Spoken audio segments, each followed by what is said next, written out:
रामकृष्ण हरि गुरुकृपा वारकरी channel में आपका हार्दिक स्वागत है। नए नए कीर्तन, अभंग और भजन सुनने के लिए चैनल को लाइक करें, सब्सक्राइब करें और बेल आइकॉन जरूर दबाएं। रामकृष्ण हरि।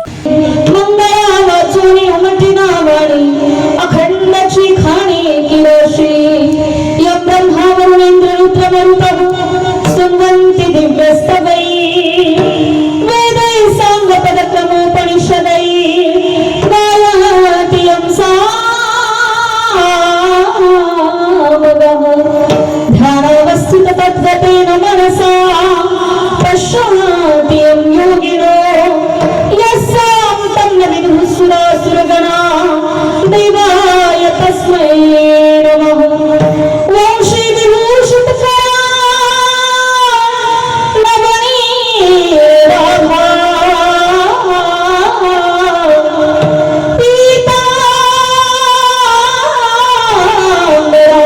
पीताम्बराधरणविन्द फलाधरोष्टा पूर्णेन्दु सुन्दरमुखात्तविन्दनिता कृष्णात् परं किमपि तत्त्वम् अहं न जाने। नमो विश्वरूपा विश्वमाय रूपा अपारा अमोघ पांडुरंग जयांचे केलिया स्मरण होय सकल विद्यांचे अधिकारा की तेची वंदू श्री चरण श्री गुरूंचे साई तीर्थ धामा आपके चरणों में हे गुरुदेव प्रणाम आपके चरणों में। ऐसे नमन करुणी सगळा हरि कथा बोले बोबया बोला अज्ञान म्हणणी आपुलावा चालवी सकळा नाम म्हणे काय माझी वाणी माणील संतांचे रंजवू चित्तासे आपुलिया माझी वाणी तुझी वर्णी गुण नाम ऐसे प्रेम काही का सेवे लागी सेवक झालो तुमच्या लागलो निज चरणा अहो स्वामी तुकया देवा यावेळी न करावा अघोर वचन ऐका कमलापती वचन ऐका कमलापती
परिहार नितांत गरजेचा आहे। तो म्हणजे असं अखिल त्रिलोक्याचे कवच कुंडल विश्ववंदनीय संत हृदय सम्राट श्री संत ज्ञानेश्वर माऊली यांच्या पदस्पर्शाने पुनीत झालेला आपला हा महाराष्ट्र आणि या महाराष्ट्रातील अगदी पवित्र पावन पौराणिक आणि वैज्ञानिक दृष्ट्या ज्या चक्रेश्वर प्रांताला शासनाने सुद्धा आणि पुराणाने सुद्धा मान्यता दिली असं हे आपलं चक्रेश्वर स्थान ज्याला आपण चाकण या तत्वाने संबोधित करतो अशा या पवित्र स्थानामध्ये असणाऱ्या मेदंतरवाडीमध्ये गेल्या अनेक वर्षापासून वारकरी संप्रदायाचे आध्वर्य गुरुनामगुरु आदरणीय वैराग्य मूर्ती शांती ब्रह्म मारुती बाबा कुरेकर आदरणीय बाबाश्रींच्या आशीर्वादाने आणि समस्त ग्रामस्थ मंडळींच्या तनाने मनाने आणि धनाने या ठिकाणी चालत असलेला आपला हा अखंड हरिनाम सप्ताह, यावर्षी अखंड हरिनाम सप्ताहाचा चतुर्थ दिवस माझ्याकडे आलाय. मी माझ्या जीवनातलं परम सौभाग्य समजते. खऱ्या अर्थात आपल्या वैदिक परंपरेमध्ये हा जो पर्वकाळ आहे, भगवान परमात्मा गीतेमध्ये अर्जुनाला सांगतात की अर्जुना, धूमो रात्रीस तथा कृष्ण षण्मासा दक्षिणायनम तत्र चांद्रमसं ज्योतिर षण्मासा उत्तरायणम. जानेवारीच्या मकर संक्रांती पासून संक्रांतीच्या नंतरच्या दिवसापासून ज्या वेळेला सूर्य भगवान मकर राशीमध्ये प्रवेश करतात, त्या मकर संक्रांती पासून तर आषाढी वारी आणि गुरुपौर्णिमा होईपर्यंत आपल्या वैदिक परंपरेमध्ये हा जो 6 ते 7 महिन्याचा कालखंड आहे, हा कालखंड उत्तरायणाचा मानला गेलेला आहे. आणि या उत्तरायणाच्या पर्व काळामध्ये जो कोणी साधना करतो, तपश्चर्या करतो, जप तप अनुष्ठान, देशाची देवाची धर्माची सेवा करतो, निश्चित रूपाने उत्तरायणा कालखंडामध्ये केलेली सेवा ही पर्व काळामध्ये 100 पटीने जास्त फलदायी आहे. आणि म्हणून संतांनी त्याचं उत्तर दिलं, साधला पर्वकाळ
भीष्माचार्यांना 51 दिवस शरपंजरीवरती पडावं लागलं. त्यावेळेला 5 पांडवांनी द्वारिकाधीश परमात्म्यासमोर पितामह भीष्माचार्यांना विचारलं, दादाजी आपण तर इच्छामरणी आहात आणि जो इच्छामरणी आहे त्याला बाणांच्या शय्येवरती दुःख सहन करण्याची आवश्यकता नाहीये. आपण आपला स्वतःचा आत्मा शांत का करत नाही? त्यावेळेला पितामह भीष्माचार्यांनी उत्तर दिलं, अर्जुन आत्ताचा जो कालखंड आहे ना, हा दक्षिणायनाचा कालखंड आहे. आणि दक्षिणायनामध्ये गेलेला व्यक्ती, दक्षिणायनामध्ये केलेलं कार्य, दक्षिणायनामध्ये केलेलं कर्तृत्व हे फार काही यश कीर्ती प्राप्त करून देत नाही. आणि म्हणून पितामह भीष्माचार्यांनी दक्षिणायन समाप्त होण्याची वाट पाहिली आणि उत्तरायणाला आरंभ झाला. आणि ज्या कालखंडामध्ये उत्तरायणाला आरंभ झाला त्यावेळेला पितामह भीष्माचार्यांनी आपला 3.5 हाताचा नरदेह याच मृत्यू लोकामध्ये स्थानापन्न करून परलोकीच्या यात्रेला निघून गेले. अर्थात वैदिक परंपरेमध्ये 3.5 हाताच्या नरदेहाला मृत्यूचा कालखंड हा उत्तरायणामध्येच असला पाहिजे, ही जर पारिदर्शिकता दिलेली आहे तर आपल्या त्याच वैदिक परंपरेमध्ये आपण जीवन जगत असताना जे काही सत्कर्म आहे, योग्य कर्म आहे, कुशल कर्म आहे, त्या कुशल कर्माची कर्तृत्वता आम्ही उत्तरायणामध्ये केली तर त्याचं फल आम्हाला अधिकस्यात अधिकम फलम, त्या फळाची प्राप्ती होते. विठ्ठल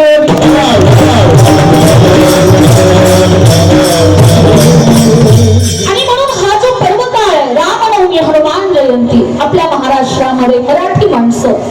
नवरात्र धरतात, उपवास करतात, नवरात्रीचा उत्सव करतात, परंतु आपण कोणता करतो? तो करतो नवरात्रीचा करतो.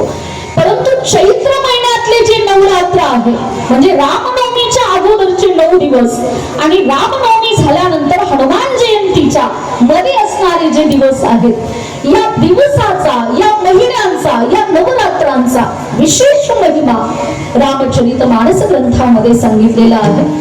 तात्यायनी महामाये महायोगिन्यधीश्वरी नंदगोपकुमाराय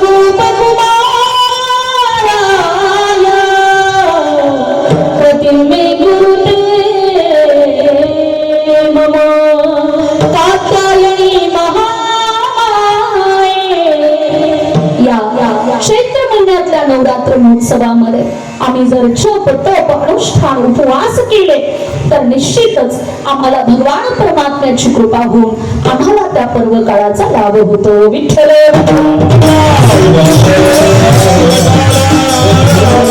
असा हा पवित्र पर्वकाळ श्री रामनवमी आणि हनुमंतरायांच्या जयंती महोत्सवाच्या निमित्तानं अतिशय सुंदर पर्व काळामध्ये हा पर्वकाळ साधला गेला.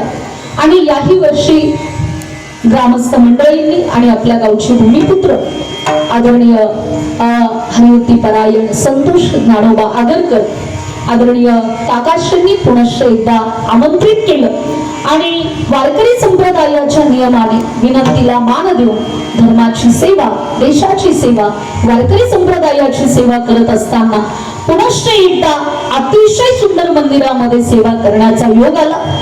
हे मी माझ्या जीवनातलं परम सौभाग्य समजते. विठ्ठल.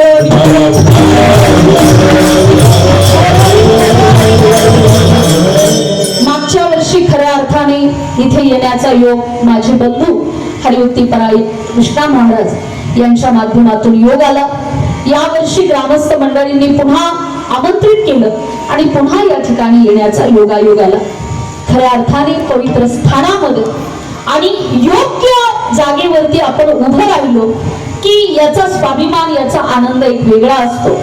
आणि तुम्हा सर्वांना पाहिल्यानंतर त्यातली त्यात पुणे जे फेमस फॉर लर्निंग, पुणे हे विद्येचं माहेर घर आहे आणि अशा पुणे जिल्ह्यामध्ये ज्या ज्या ठिकाणी कीर्तनाच्या, कथेच्या, प्रवचनाच्या, भजनाच्या, हरिपाठाच्या सेवा असतात ना, त्या ठिकाणी निश्चितच अंतःकरणाला आनंद प्राप्त होतो. का? कारण हा जो प्रांत आहे ना, हा प्रांत ज्ञानोबा आहे आणि जगद्गुरु तुकोबा यांच्या मांडीवरती वसलेला आहे. विठ्ठल.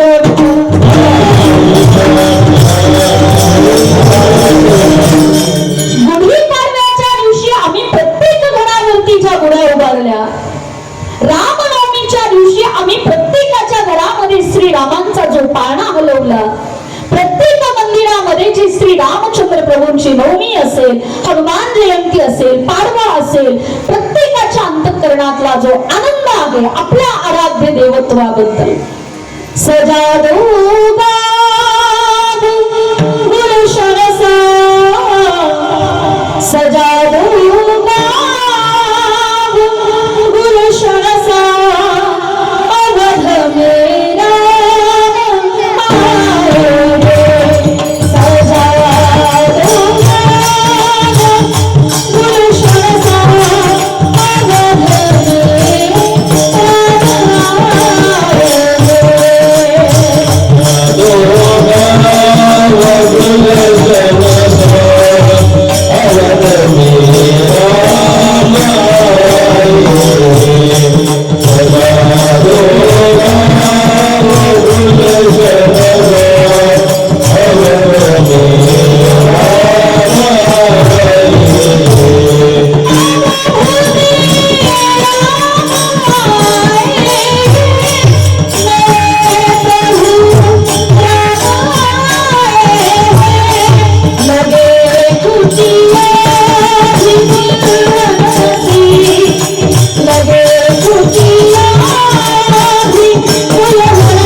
तुझी